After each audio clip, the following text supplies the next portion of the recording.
हाय दोस्तों, एक बार फिर आपका हमारे YouTube चैनल यंगर्स अचीवर में बहुत स्वागत है। दोस्तों अभी आपने पिछली वीडियो में देखा था, हमने आपको 4.2 प्रश्नावली के 1 से लेकर 5 तक के सवाल बताए थे कि किस प्रकार उनको हम सारणिक गुणधर्मों का प्रयोग करके हल कर सकते हैं। आइए तो आज हम देखते हैं 6वां और 7वें नंबर का सवाल कि 6वें और 7वें नंबर को हम सारणिकों के गुणधर्मों का प्रयोग करके किस प्रकार हल कर सकते हैं। तो यहाँ पर 2 सवाल दिए गए हैं। हमें क्या होता है, जब भी हमें इनको हल करना होता है सारणी को बिना विस्तार किए, तो उनके लिए हमें कुछ गुणधर्म होते हैं जिनको हम संक्रियाओं के नाम से भी जानते हैं, क्योंकि अभी हमने उनको संक्रिया नाम दिया है। तो क्या करेंगे, इनमें हम हल करते जाते हैं, इसमें हम संक्रियाएं लगाते हैं, इनमें गुणधर्मों का प्रयोग करते हैं पंक्ति और स्तंभ में, और इनको जीरो बनाने की कोशिश करते हैं या फिर इनके स्तंभ में पंक्ति को एक समान बनाने की कोशिश करते हैं ताकि उनका मान आसानी से निकाल सके। तो इसी प्रकार हम देखते हैं, आपको 7वें नंबर का सवाल बताते हैं कि कैसे हम संक्रियाओं यानी गुणधर्मों का प्रयोग करके इन सारणिकों को हल कर सकते हैं। आइए हम देखते हैं, जैसे कि यहाँ पर 7वां सवाल है, हम ले लें यहाँ पर LHS लेने पर क्या देखो, LHS minus A square AB AC, BA minus B square और BC, CA CB और माइनस AC। दोस्तों अब अगर यहां से हम देखें तो यहां देखें हम AAA AAA B ना B C यानी अगर हम देखें तो तीनों पंक्ति और स्तंभ में कॉमन है कुछ, ए भी तीनों में एक समान है और CC और BB भी तीनों में क्या है, एक समान है। तो यहाँ से पहले कॉमन ले लें, क्या ले लें हम, जिसके कहलाते हैं अपनी पंक्तियां होती हैं R1 R2 R3, क्या होती है अपनी पंक्तियां होती हैं, क्या लग ले R1 से A, R2 से B व R3 से C उभयनिष्ठ लेने पर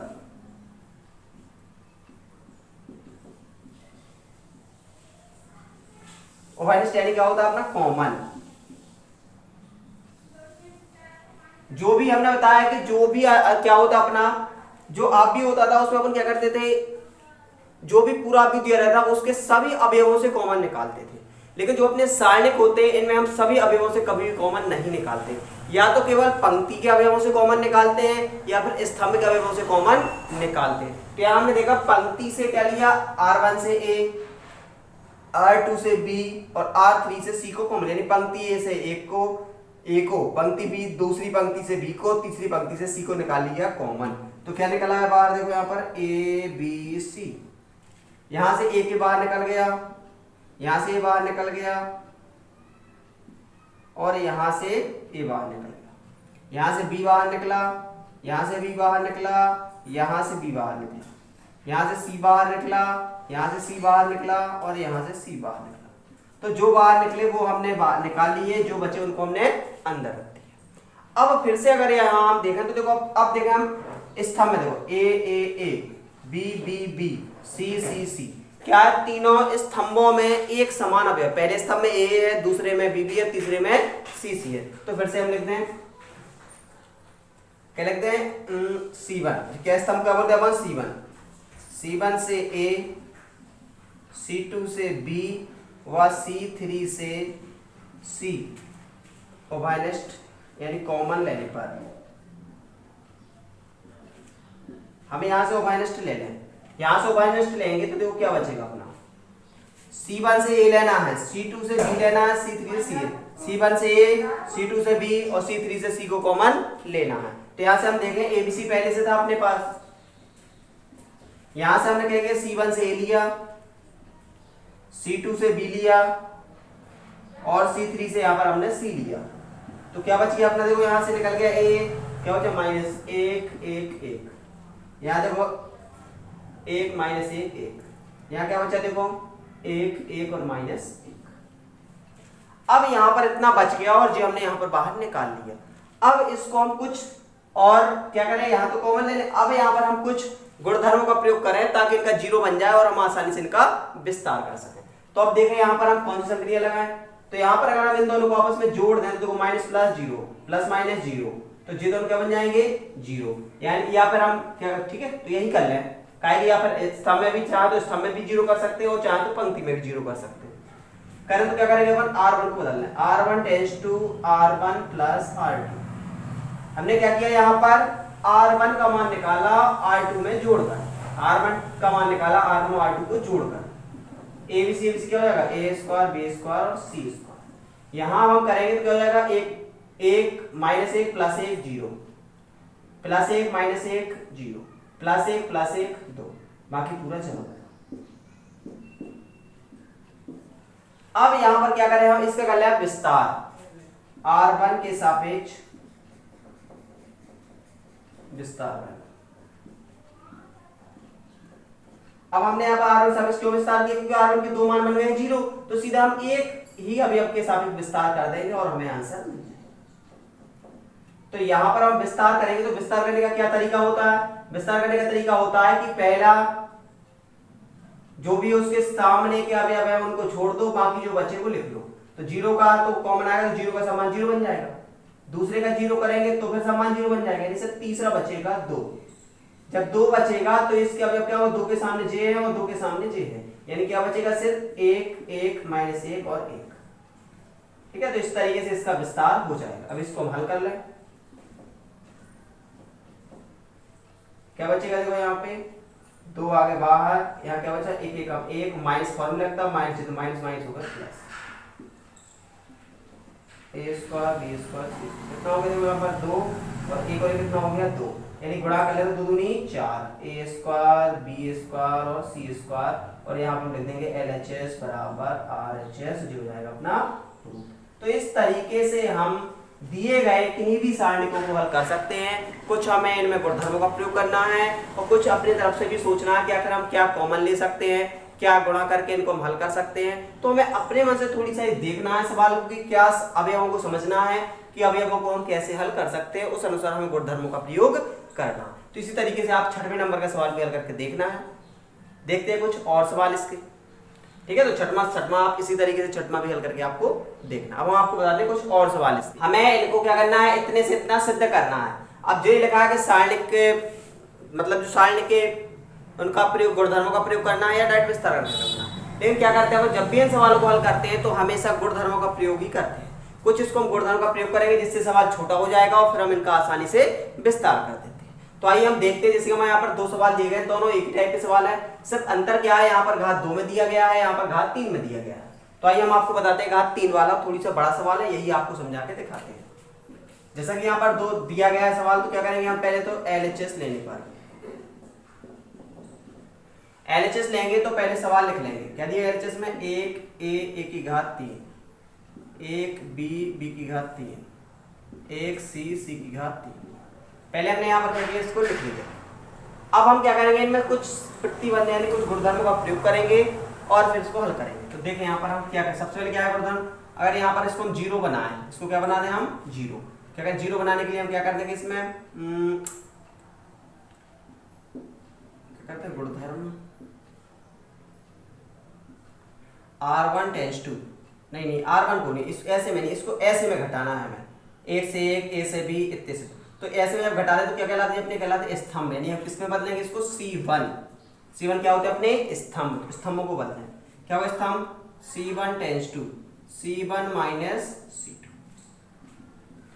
C1 C2 बता दो, 1 से गया 0, A से B गया A माइनस B, A की घात 3 से B की घात 3 गया, A की घात 3 माइनस B की घात 3, यहाँ जाकर लिखना है। अब इसी तरीके से हम यहाँ देखें, 1 से 1 घटाएं तो यहाँ भी क्या हो जाएगा 0। अब किसका गुणधर्म R किसको बदलना होगा, C2, इस दूसरे वाले स्तंभ को बदलना, क्या होगा C2 tense to C2 minus C3, क्योंकि यहाँ पर हम C2 में से C3 को घटा रहे हैं, तो यहाँ पर तो C1 को तो हम जाकर लिख लें, यहाँ से घटाएंगे तो क्या होगा, 1 से गया 0, B से C गया B माइनस C, B की घात 3 है C गया तो B की घात 3 C की घात 3, और ये पूरा लिख ले जहाँ पर। बस दोस्तों इतना आसान हम कर लिया, 2 0 बना लिया। अब सिर्फ हमें इसका विस्तार कर देना और अपने पास आंसर मिल जाएगा। या फिर क्या होता है, अब यहाँ पर हम जे भी देख ले क्या कोई कॉमन है, क्योंकि गुणा करने पर ज्यादा बड़ा सवाल बनेगा। जब विस्तार करते हैं तो वहां पर त्रिय गुणा होता है, त्रिय गुणा का भी बड़ा सवाल बन जाएगा, गुणा करने में दिक्कत जाएगी। तो हम जे भी देख लेते क्या कोई कॉमन आ रहा है या नहीं आ रहा।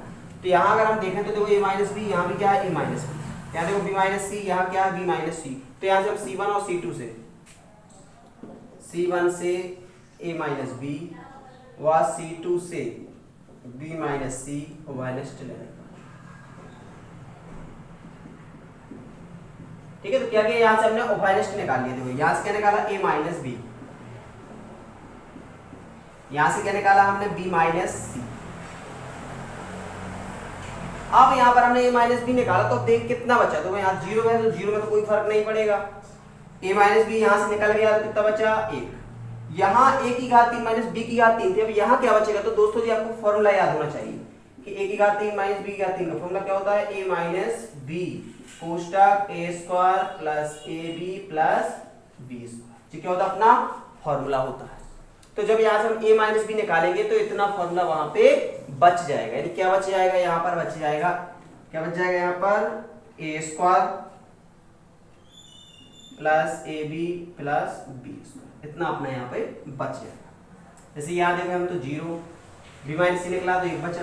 अब ऐसे यहाँ पर घात 3 में दिया गया, तो यहाँ पर भी इतना बच जाएगा, बस a की जगह क्या हो जाएगा, यहाँ पर c हो जाएगा। तो यहाँ पर क्या बच जाएगा, b square plus bc plus c, और जो पीछे बचा वो हम यथा यानी जहां का तहां जैसा है वैसे का वैसा लिखते हैं।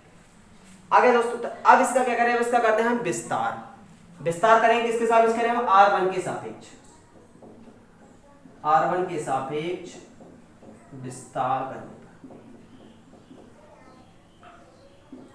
विस्तार करेंगे इसका हम, तो देखो क्या होगा इसका विस्तार करने पर, तो a minus B B minus C तो जहां का तहां रहेगा। अब दोस्तों आपको पता हो चुकी है विस्तार करते हैं तो इसके r1 सापेक्ष कर रहे हैं, क्या बचे देखो 1। और जब हम विस्तार करते हैं तो हमेशा इसके सामने सामने वाली संख्याओं को छोड़ देते हैं, जो बचता है उसको लिख लेते हैं।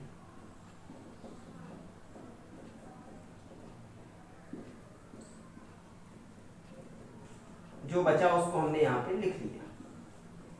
अब इसको हम क्या करें, इसको हम तिर्यक गुणा करते हैं, क्योंकि इसका करते क्या होता है, इनका हमेशा तिर्यक गुणा होता है।